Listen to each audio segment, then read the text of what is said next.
Fala galera, eu sou o Fred, tudo bem? Eu estou aqui para apresentar mais um episódio do Sobre a Arte, especialmente para você que tem condições de ficar em casa nessa loucura que a gente está vivendo. Então, continue em casa pelo tempo que você puder e vamos pro vídeo.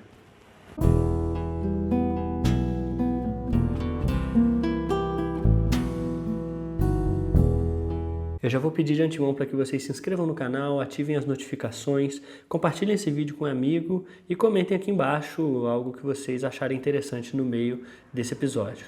Para começar, eu queria dizer que eu fiquei muito feliz de vocês terem escolhido um tema que eu já me dedico a estudar e me livraram da treta do outro tema. Hoje nós vamos falar de museu, educação e cultura. Bom, a gente sabe que é comum observar no imaginário popular a ideia de que o museu é um lugar que existe para guardar coisa velha.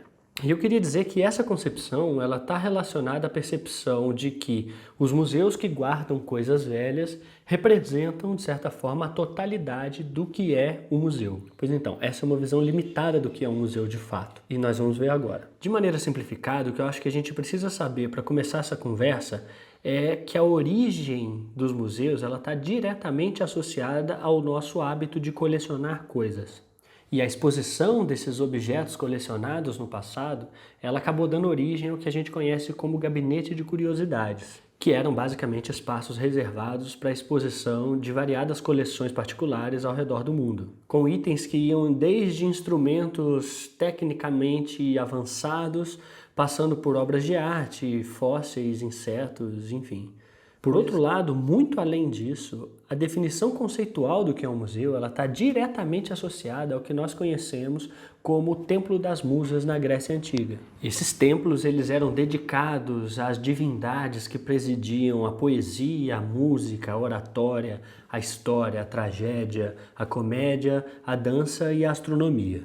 É sabido também que esses templos, bem como de outras divindades, eles recebiam oferendas e objetos exóticos e preciosos que eventualmente eram expostos para quem o visitasse. E por causa dessa herança conceitual, o museu é responsável meio que pela sacralização de alguns conceitos e legitimação de algumas linguagens artísticas. Guarda essa ideia que a gente vai problematizar um pouquinho mais para frente. O fato é que, ademais dessa herança conceitual e da tradição criada pelos antigos gabinetes de curiosidade de oferecer visitação às coleções particulares, oficialmente o primeiro museu público do mundo é o Museu do Louvre, que fica na França, criado em 1793. E de lá para cá, muito tempo passou e centenas de milhares de museus públicos e privados foram criados ao redor do mundo com a intenção de salvaguardar, pesquisar e comunicar acervos históricos e artísticos de todos os estilos, formas e qualidades diferentes. Então só por aí a gente consegue perceber que o museu ele não é um espaço dedicado a guardar coisas velhas somente. Na realidade, ele é um espaço dedicado a muitas coisas, todas elas orientadas pela necessidade de fomento e construção de conhecimento. E é por isso que nesse episódio a gente está tratando o museu associado à educação e à cultura. Porque as instituições museológicas elas possuem características que são privilegiadas no que se refere ao modo como a gente pode acessar nossa memória cultural, histórica e artística. Isso é possível porque o museu é considerado, por essas características, um espaço não formal de educação. E as abordagens educacionais para espaços não formais de educação como o museu, elas são tão complexas que elas contam com um vasto campo de pesquisa e análise que eu, obviamente, não consigo trazer aqui para vocês num vídeo de, no máximo, 10 minutos. Mas algumas questões cabem reflexão aqui. Então vamos lá. O museu é um aparelho cultural que abriga, entre outras coisas, o patrimônio artístico histórico de uma nação.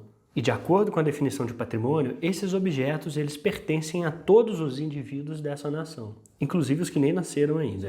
Por isso existe uma obrigatoriedade conceitual e por lei que faz com que os museus precisem preservar os objetos de vandalismos, furtos, roubos e da própria ação do tempo.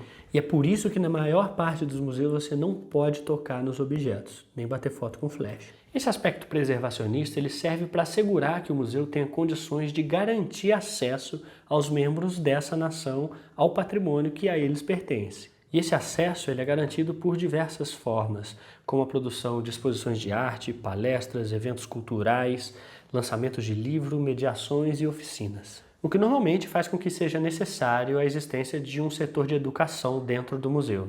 E é isso que muda tudo durante uma visita ao museu. Diferente das escolas, em espaços não formais de educação, os processos tendem a ser mais abertos e as estruturas pedagógicas tendem a ser menos rígidas de um modo geral. Isso pode ser observado, por exemplo, na dinâmica de ensino e aprendizagem que acontece durante uma mediação. Ou seja, ao adentrar em um museu e aceitar a presença de um educador, a partir daquele momento, esse profissional vai atuar como um agente facilitador entre você e as respostas que você procura.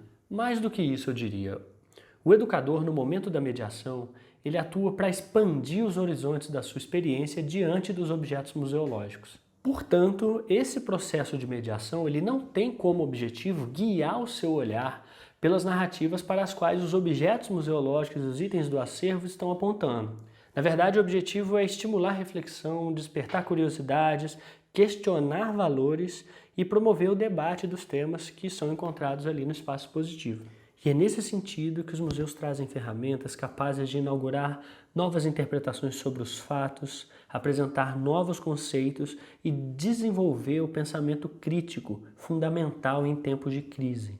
Sendo assim, o museu pode ser entendido como um espaço de cultura responsável por promover uma educação do olhar e que proporciona, por esse motivo, a oportunidade de perceber que existem muitas coisas ao nosso redor que a gente nunca parou para pensar sobre elas. E quando a gente começa a enxergar essas coisas e para pensar sobre elas, a gente tem condição de mudar os nossos pontos de vida e, quem sabe, mudar a realidade de onde a gente vive. Por isso eu acho interessante pensar que, muito além de um templo onde repousam as musas, o museu sinaliza um território educador, como uma espécie de marco no tecido urbano que anuncia a extensão das suas práticas à dimensão humana de cada indivíduo. Bom, esse foi mais um episódio do Sobre a Arte, espero que vocês tenham gostado. Lembre-se de se inscrever no canal e ativar as notificações e a gente se vê no próximo. Tchau!